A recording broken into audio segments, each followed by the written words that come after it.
이성균 씨의 이런 진술이 전해지면서 진위가 뭔지 또 이를 어떻게 해석해야 하는지 살펴보겠습니다. 사회부 백길종 기자 나와 있습니다. 어서 오세요. 예, 백 기자, 근데 앞서 이성균 씨가 공개적으로 했던 인터뷰를 보면 조금 모호하게 구체적으로 얘기 안 했었단 말이에요.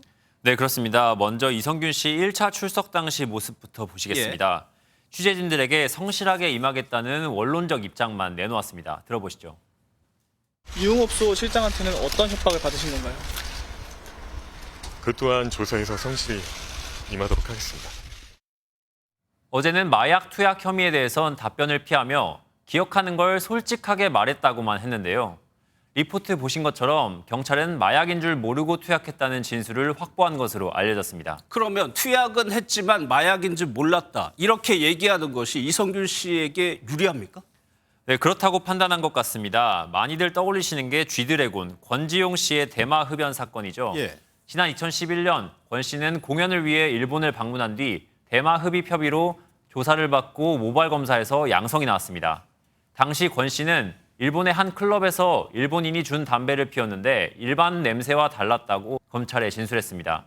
유흥업소 실장이 준 게 마약인 줄 몰랐다는 이성균 씨 주장과 유사하죠.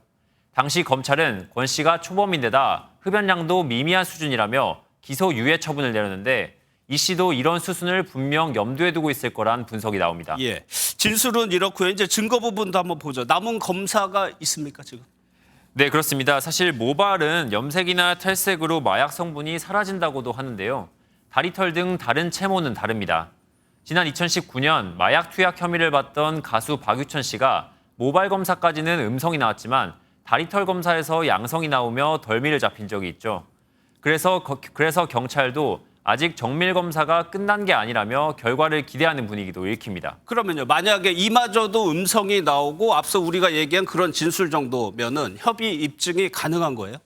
네, 마약 사건의 경우 그 종류와 투약 횟수, 양, 장소 같은 걸 특정해야 하는데요.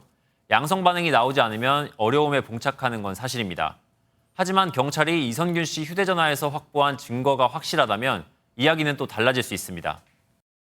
처음에는 모르겠다 하더라도 이후에 마약인지 알았을 관련자 공범의 진술이나 어떤 핸드폰 문자 메시지장 충분히 인지할 수 있었던 그런 정황들이 보인다면 마약법 위반으로 처벌받을 수 있는 것이죠.